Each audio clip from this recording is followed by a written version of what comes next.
اعوذ باللہ من الشیطان الرجیم بسم اللہ الرحمن الرحیم الحمد للہ رب العالمین والصلاة والسلام علی اشرف الانبیاء والمرسلین وعلی اہل بیتہ الطیبین الطاہرین المعصومین اللہم صلی علی محمد وآل محمد۔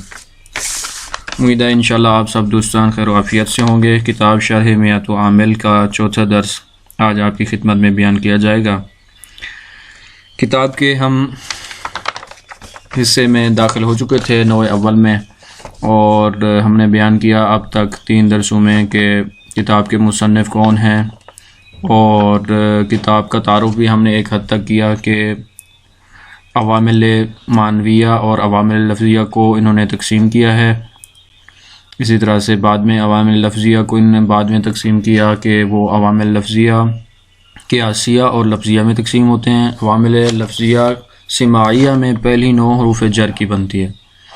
حروف جر کے معنی ہم نے شروع کیے ہوئے تھے، تو انہوں نے جو پہلے 2 معنی بیان کیے ہیں، پہلے 3 معنی ہم نے پچھلے دروس میں بیان کیے تھے، وہ ہم ایک دفعہ مرور کر لیتے ہیں۔ پہلا معنی الصاق کا تھا۔ الصاق کا معنی بیان ہوا کہ 2 چیزوں کا آپس میں ملنا۔ یہ ملنا یا تو حقیقی ہوتا ہے یا مجازی ہوتا ہے۔ حقیقی جیسے انسان کے ساتھ کوئی بیماری مل جاتی ہے، یا مثلا خوشی مل جاتی ہے، انسان اور خوشی وہ ایک ہو جاتے ہیں۔ لیکن ایک دفعہ ملنا 2 چیزوں کا اس طرح سے نہیں ہوتا حقیقی طور پر، بلکہ چیزوں کا ملنا مجازی طور پر ہوتا ہے۔ مثلا میں کسی شخص کے قریب سے گزرا یا کسی جگہ کے قریب سے گزرا تو اس کو کیا کہتے ہیں؟ الصاق مجازی۔ دوسرا معنی ہم نے بیان کیا استعانت، کہ یہ میں ساتھ میں نوٹ کرتا ہوں تاکہ آپ لکھ سکیں۔ حرف جر با کے معنی، پہلا معنی الصاق تھا، یہ بیان ہو گیا ہے۔ دوسرا معنی استعانت۔ استعانت کا کیا مطلب تھا؟ استعانت کا مطلب تھا کسی شے سے مدد طلب کرنا یا اس کی مدد کے ساتھ کوئی کام انجام دینا۔ اس کی مثال ہم نے دی تھی کہ میں نے قلم کی مدد سے لکھا۔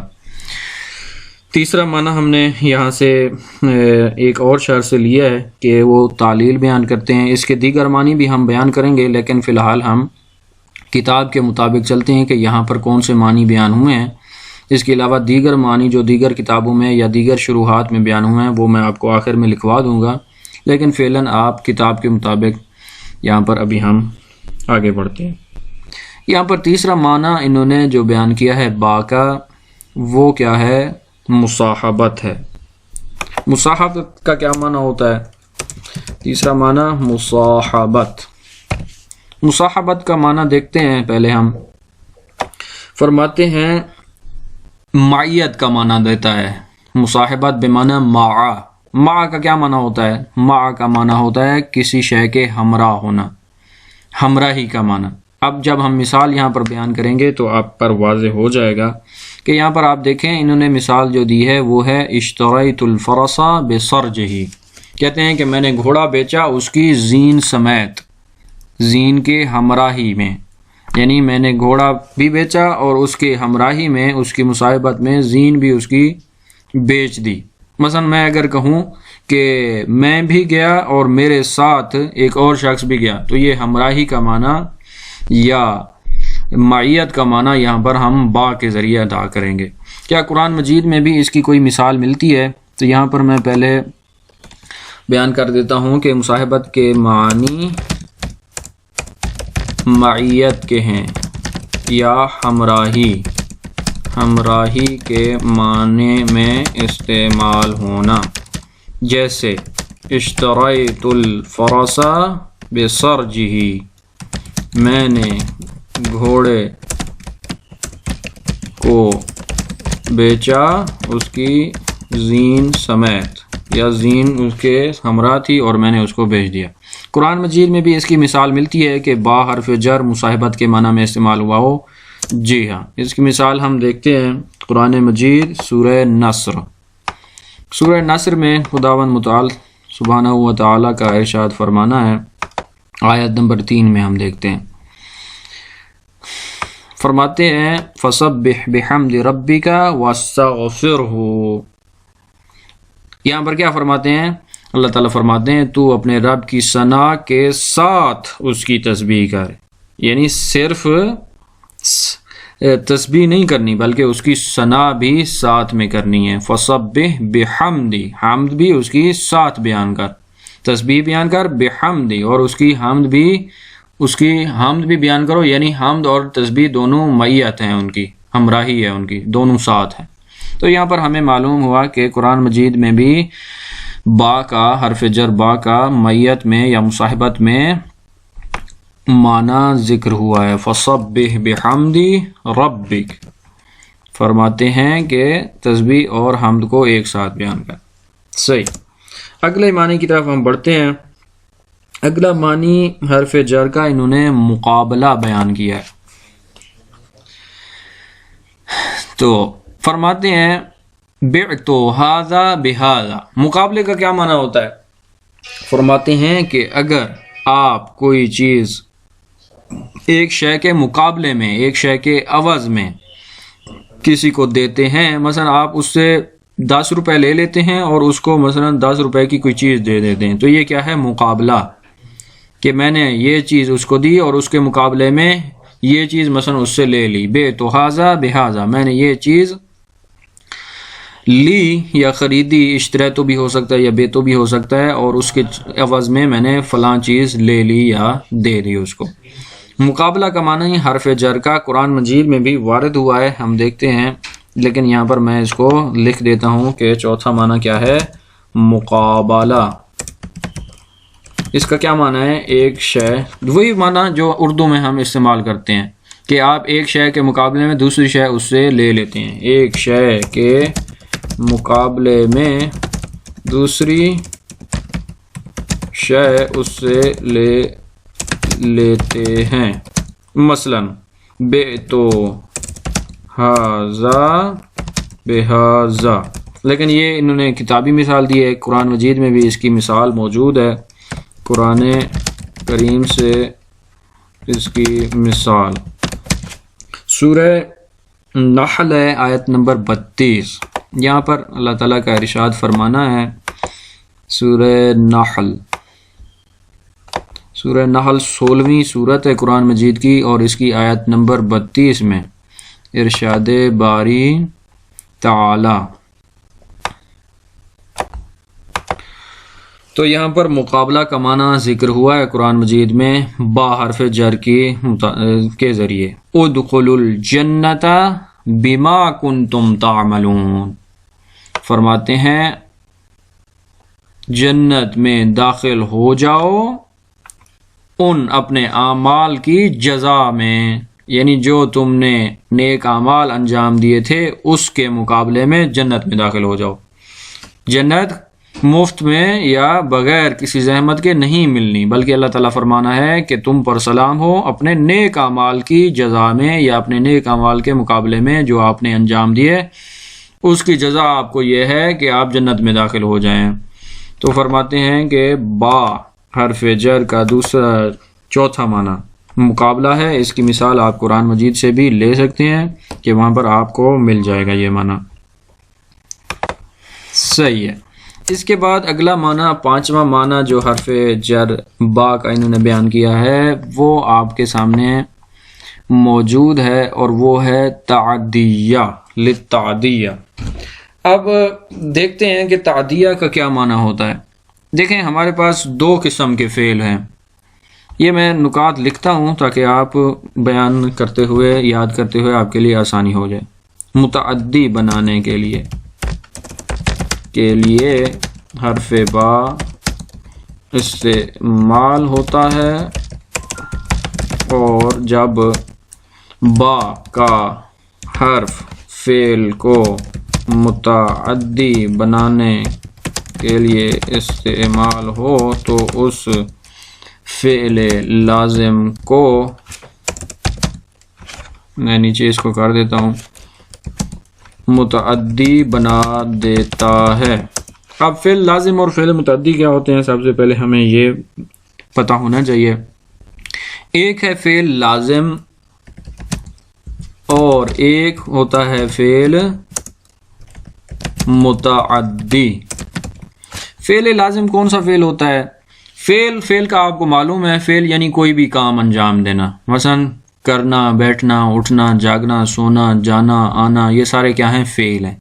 لیکن ہمارے پاس جو بھی فعل ہوتے ہیں، جو بھی ہم کام کرتے ہیں اپنی زندگی میں، یہ دو قسم کے فعل ہوتے ہیں۔ ایک فعل ایسا ہوتا ہے جس کو مفعول کی ضرورت نہیں ہوتی، لیکن ایک فعل ایسا ہوتا ہے، ایک کام ایسا ہوتا ہے جس کے لیے مفعول کی بھی ضرورت پڑتی ہے۔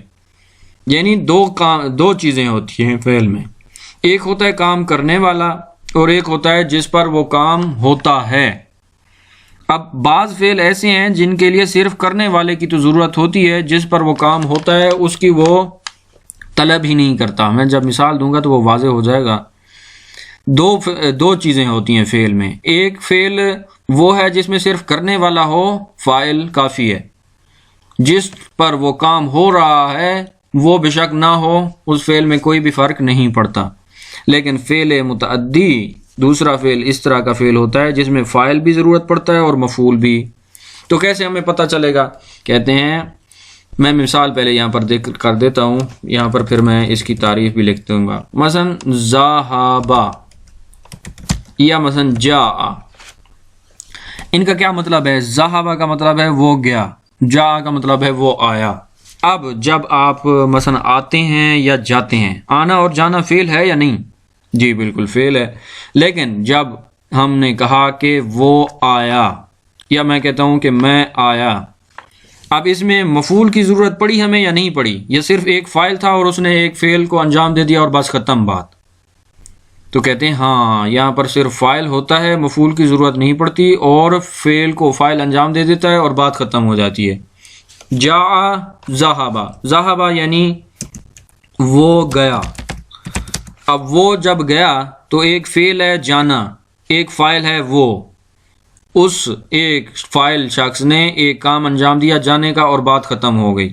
یا مثلا جاء وہ آیا، ایک فاعل ہے مثلا وہ ہے، اور اس نے ایک فعل انجام دیا ہے آنے کا، وہ آیا، فاعل اور فعل اس نے جب انجام دیا تو یہاں پر بات ختم ہو گئی، یہاں پر مفعول کی ضرورت ہمیں نہیں پڑی۔ لیکن اس کے برعکس ایک فعل ایسا ہوتا ہے جس میں فاعل کی بھی ضرورت ہوتی ہے، مفعول کی بھی ضرورت ہوتی ہے، جیسے ناصارا، ناصارا کا کیا معنی ہے؟ یا مثلا ضربا، اب جب ہم کہیں گے ناصارا اس نے مدد کی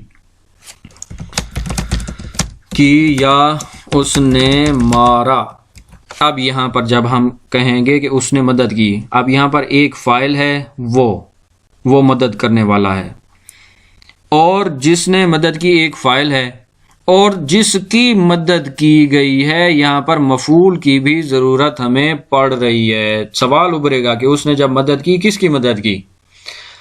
تو جواب دیا جائے گا کہ مثلا اس نے فلاں شخص کی مدد کی، زید کی مدد کی یا عمر کی مدد کی، یا جس کی بھی اس نے مدد کی۔ یہاں پر ہمیں مفعول کی ضرورت پڑے گی جس پر یہ فعل انجام ہوا، نصر کا، مدد کرنے کا فعل جس پر انجام ہوا وہ بھی ہونا ضروری ہے، ورنہ مدد صرف فاعل کے ساتھ تو نہیں ہوتی، فاعل کے ساتھ مفعول کا ہونا بھی ضروری ہوتا ہے۔ لیکن اس کے برعکس جب ہم نے فعل لازم دیکھا تھا وہ گیا، اب یہاں پر کوئی سوال پیدا ہو رہا ہے کہ مفعول کون ہے؟ یہاں پر صرف ایک فاعل ہے اور بات ختم ہو گئی ہے، وہ آیا، لیکن یہاں پر مفعول کون ہے؟ مفعول کی ضرورت ہمیں یہاں پر نہیں پڑے گی، کیونکہ یہاں پر مفعول کا معنی ہی نہیں بنتا، ایک فاعل ہے، اس نے یہ ایک فعل انجام دیا اور بات ختم۔ لیکن جب ایک فعل متعدی آتا ہے اس میں فعل ہوتا ہے، ایک کام انجام پاتا ہے، ایک اس کو انجام دینے والا ہوتا ہے اور ایک جس پر یہ کام انجام دیا جاتا ہے۔ اب ضربا ہے، ضربا میں اس کا کیا معنی ہے؟ اس ایک شخص نے مارا۔ اب اس میں ایک فعل ہے مارنا، مارنا کیا ہے؟ تین چیزیں ہیں اس میں، فعل ہے مارنا، دوسرا ہے فاعل، وہ کون ہے؟ وہ ایک شخص یا اس ایک شخص جو ہم نے اوپر بنا، وہ ایک شخص اس میں کیا ہے؟ فاعل ہے۔ اب اس میں تیسرا سوال پیدا ہو رہا ہے یا نہیں ہو رہا کہ کس شخص کو مارا گیا ہے؟ یا کسی شے کو مارا ہے اس نے یا کسی بندے کو مارا ہے، تو تیسری شے کا بھی ہونا ضروری ہے۔ جب فعل مارنا انجام پاتا ہے تو کوئی نہ کوئی چیز ہوتی ہے جس پر یہ مارے جانے کا فعل انجام دیا جاتا ہے، اور وہ ہوتی ہے مفعول چیز جس پر فعل انجام دیا جاتا ہے۔ اور وہ کیا ہے؟ مثلا فرض کر لیں وہ ایک شخص ہو سکتا ہے یا مثلا ایک چیز ہو سکتی ہے، وہ چیز جس پر اس شخص نے فعل انجام دیا۔ اب یہ فعل متعدی اور فعل لازم کا فرق ہمیں پتہ چل گیا۔ تو جو فعل لازم کو اگر ہم فعل متعدی میں بدلنا چاہتے ہوں تو اس کے لیے کیا کرنا پڑتا ہے؟ با ہم حرف جر کو استعمال کر سکتے ہیں، اس سے کیا ہو جاتا ہے؟ فعل لازم فعل متعدی میں تبدیل ہو جاتا ہے۔ کیا اس کی مثال انہوں نے دی ہے؟ جی ہاں، مثال میں فرماتے ہیں ذہبت بزید۔ اب ہم اس کو دیکھتے ہیں کہ کیا اس سے یہ فعل متعدی بنا ہے یا نہیں بنا ہے۔ تو فعل لازم ذہبہ فعل لازم ہے، اوپر ابھی ہم نے مثال دی، ذہبت بزید۔ اب ہم نے کہا تھا کہ ذہبہ فعل لازم ہے، فعل لازم کو فعل متعدی بنانے کے لیے با کا استعمال کیا جاتا ہے۔ کیا یہاں پر با متعدی کر رہی ہے فعل لازم کو یا نہیں کر رہی؟ اس کی ہم ترجمہ کریں گے تو آپ کو معلوم ہو جائے گا کہ ذہبہ فعل لازم کو با نے متعدی کر دیا ہے۔ اس کا ترجمہ یہ بنتا ہے کہ میں زید کے ساتھ گیا۔ اب یہاں پر تین چیزیں ہیں۔ ذہبہ فعل میں اوپر ہم نے جب دیکھا تھا، جب یہ لازم کے طور پر استعمال ہوا تھا، وہاں پر دو چیزیں تھیں، وہ گیا، ایک وہ شخص ہے فاعل ہے اور ایک جانے کا فعل ہے، دو چیزیں تھیں، فعل اور فاعل۔ یہاں پر صرف دو چیزیں تھیں، ایک فاعل اور ایک فعل۔ لیکن یہاں پر کتنی چیزیں ہیں؟ یہاں پر تین چیزیں ہیں، اور تیسری چیز کس طرح سے آئی ہے؟ با کے ذریعے آئی ہے، میں زید کے ساتھ گیا۔ اب ایک ہے جانے کا عمل، فعل جسے ہم کہہ رہے ہیں، جانے کا فعل، ایک ہے فاعل، وہ کون ہے؟ وہ میں ہوں، ذہبت انا ضمیر ہے یہاں پر، وہ کون ہے؟ فاعل، میں ہوں۔ اور تیسری کون سی چیز ہے؟ یہاں پر مفعول بھی ذکر ہو رہا ہے، اور وہ کون ہے؟ زید ہے۔ یہ کہتے ہیں میں زید کے ساتھ گیا۔ اگر اکیلا یہاں پر ہوتا کہ ذہبت کہ میں گیا، وہاں پر مفعول کی ضرورت نہیں پڑی تھی کیونکہ با بھی نہیں آئی اور اس کے ذریعے یہ فعل متعدی نہیں بنا۔ لیکن جب یہاں پر فعل لازم کے ساتھ با آئی تو وہاں پر ہمیں مفعول کی بھی ضرورت پڑ گئی۔ مفعول کون ہے؟ مفعول زید ہے۔ تو یہاں پر معلوم ہوا کہ فعل لازم کو متعدی بنانے کے لیے، متعدی کا معنی اس کے اندر ڈالنے کے لیے با استعمال ہوتی ہے۔ صحیح ہے۔ اگلا معنی کون سا ہے؟ اگلا معنی دیکھتے ہیں، تعدیہ کے بعد اگلا معنی ہے سببیت۔ سببیت کا کیا مطلب ہوتا ہے؟ سببیت کا مطلب ہوتا ہے کسی کام کا سبب بیان کرنے کے معنی میں آتا ہے، یا کسی کام کی علت بیان کرنے کے لیے آتا ہے۔ انہوں نے کیا مثال دی ہے؟ فرماتے ہیں ضربت زیدن بسوء ادبہ۔ اگلا معنی کون سا ہے؟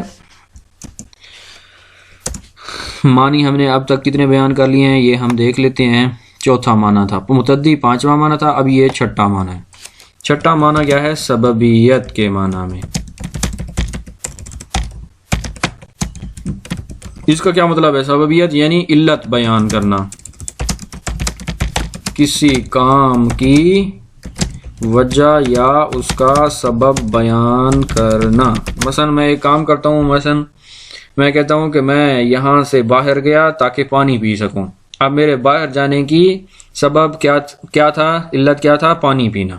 یہاں پر انہوں نے بھی یہ مثال دی ہے کہ میں نے زید کو مارا بسوء ادبہ، ضربت زیدن بسوء ادبہ، میں نے زید کو مارا بسوء ادبہ، اس کے برے ادب کی وجہ سے۔ یعنی فعل ضرب، فعل مارنا کس وجہ سے انجام پایا؟ کس علت کی وجہ سے انجام پایا یہ فعل؟ زید کے غلط برے ادب کی وجہ سے۔ اس نے مثلا خدا نخواستہ ایک زید نے بدتمیزی کی، اس نے ادب کے ساتھ ایک کام انجام نہیں دیا تو میں نے اس کو مارا۔ کیا قرآن مجید میں بھی یہ معنی موجود ہے سببیت کا؟ فرماتے ہیں جی ہاں، ہم اس کا معنی قرآن مجید سے لے لیتے ہیں۔ سورہ عنکبوت ہے، اور سورہ عنکبوت کی آیت نمبر، سورہ عنکبوت قرآن مجید کی 29 نمبر آیت ہے۔ اس کی آیت نمبر 40 پہ اللہ تعالیٰ نے حرف جر کو کس کے معنی میں استعمال کیا ہے؟ سببیت کے معنی میں استعمال کیا ہے۔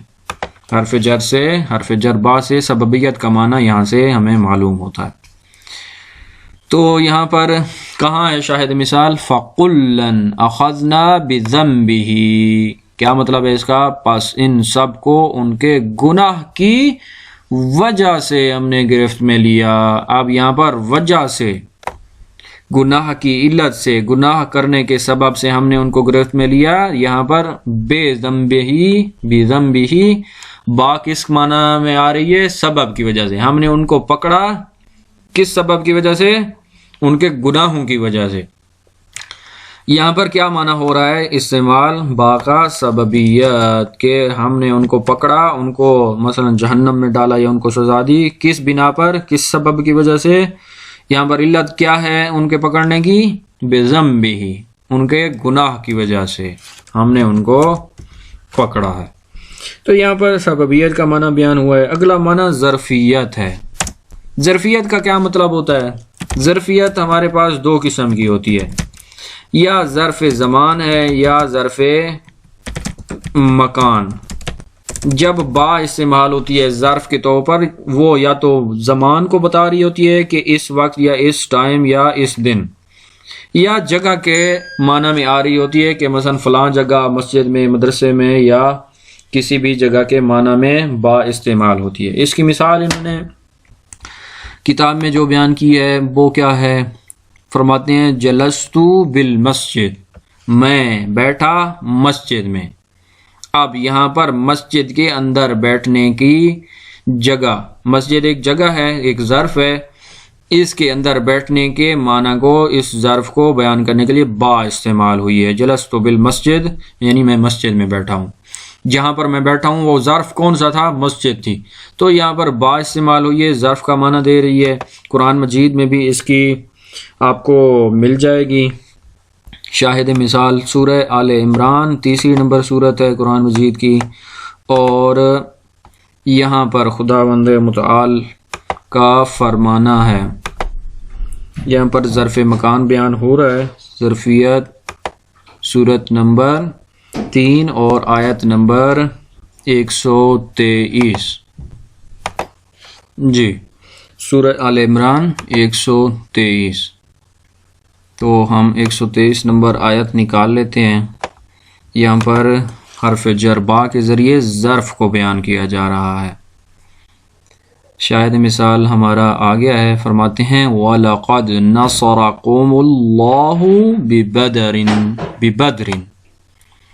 اس کا ترجمہ کیا ہے؟ بتحقیق بدر میں اللہ نے تمہاری مدد کی۔ یہاں پر ظرف کیا بن رہا ہے؟ بدر۔ اللہ تعالیٰ نے جب مسلمانوں کی، کفار کے مقابلے میں، مشرکین مکہ کے مقابلے میں مدد کی تو وہ جگہ کون سی تھی؟ ظرف کون سا تھا؟ بدر تھا۔ بدر کے مقام پر اللہ تعالیٰ نے تمہاری مدد کی۔ یہ میں یہاں پر آپ کو بیان کر دیتا ہوں۔ ظرف زمان یا مکان یعنی جگہ بیان کرنا یا زمان، وقت کو بیان کرنے کے معنی میں استعمال ہونا۔ قرآن مجید میں اس کی مثال وہی آئی ہے، لقد نصرکم اللہ، کہ اس ہا کو میں اس فونٹ میں لکھ دیتا ہوں تاکہ آپ کو پڑھنے میں آسانی ہو۔ جو اس کا کتاب میں معنی بیان ہوا ہے، مثال دی گئی ہے، وہ وہی ہے جلست بالمسجد۔ اگلا معنی تبعیض ہے۔ تبعیض کا مطلب یہ ہوتا ہے کہ بعض، تھوڑا سا، ایک کم حصہ۔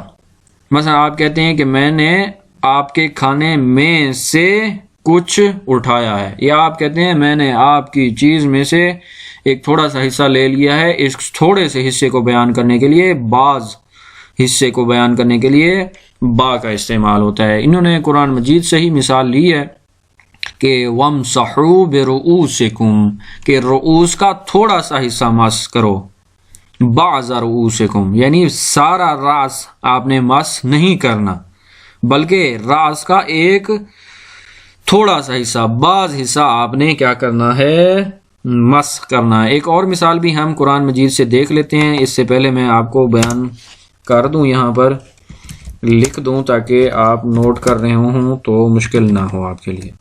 کس معنی میں آتا ہے؟ تبعیض کے معنی میں، یعنی بعض حصہ۔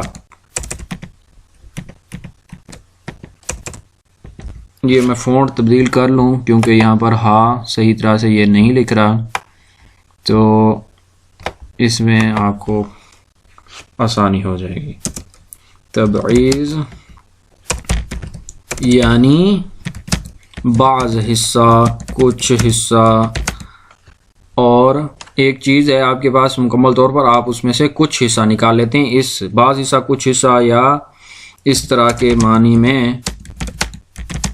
استعمال ہوتا ہے، جیسا کہ وَامْسَحُوا بِرُؤُوسِكُمْ۔ اب یہاں پر بعض رؤوسکم ہے، اگر با کو ہٹا دیں تو یہاں پر کیا بنے گا؟ بعض رؤوسکم، اپنے راس کا بعض حصہ مس کرو۔ ایک اور مثال بھی ہم قرآن مجید سے اس کی لے لیتے ہیں، سورہ مطففین ہے، کہ سورہ مطففین آپ کے پاس کون سی نمبر صورت بن رہی ہے؟ سورہ مطففین، جی، تو سورہ مطففین 83 نمبر صورت ہے، اس کی آیت نمبر آپ کے پاس ہے 28 نمبر آیت میں تبعیض کے معنی میں ایک اور مثال بھی ہم دیکھ لیتے ہیں کہ خداوند متعال کا فرمانا ہے عین یشرب بها المقربون، اس چشمے کی جس سے مقرب لوگ پئیں گے۔ تو یہاں پر با کس معنی میں استعمال ہوئی ہے؟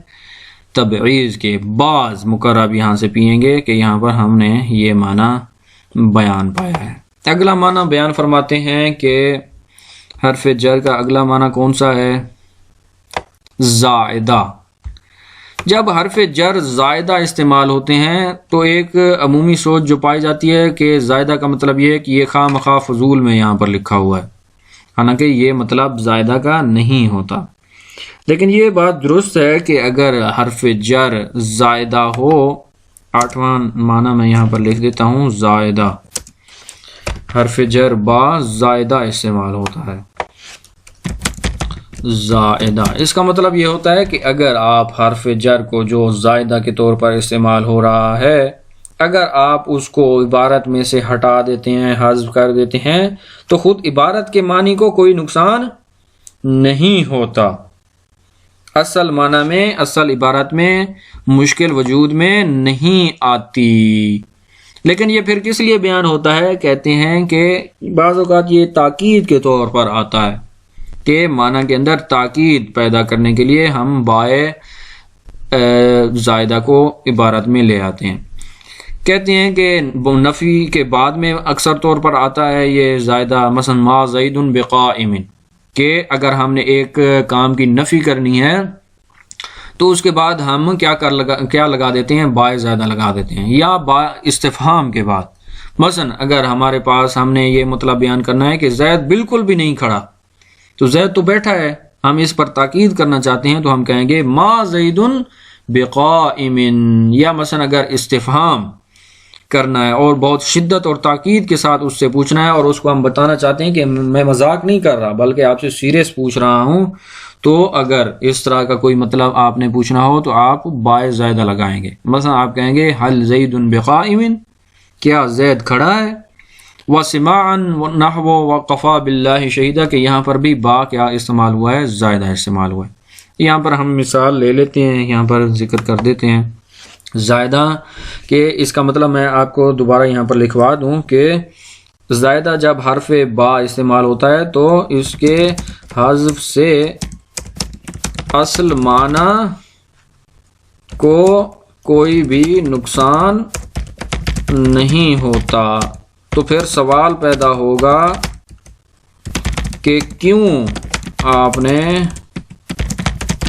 عبارت میں با زائدہ کو استعمال کیا، فرماتے ہیں تاکید کے لیے۔ مثال ما زید بقائم۔ اب یہاں پر ہم عبارت کی طرف تیز تیز بڑھتے ہیں، مطالب آپ پر واضح ہیں، عبارت ہماری تھوڑی سی ہے تو اس کو ہم جان لیتے ہیں۔ بسم اللہ الرحمن الرحیم، یہاں تک عبارت ہم نے پڑھ لی تھی۔ کتبت بالقلم، وللمصاحبۃ، مصاحبت کے معنی میں آتا ہے معیت کے معنی میں، ہمراہی کے معنی میں۔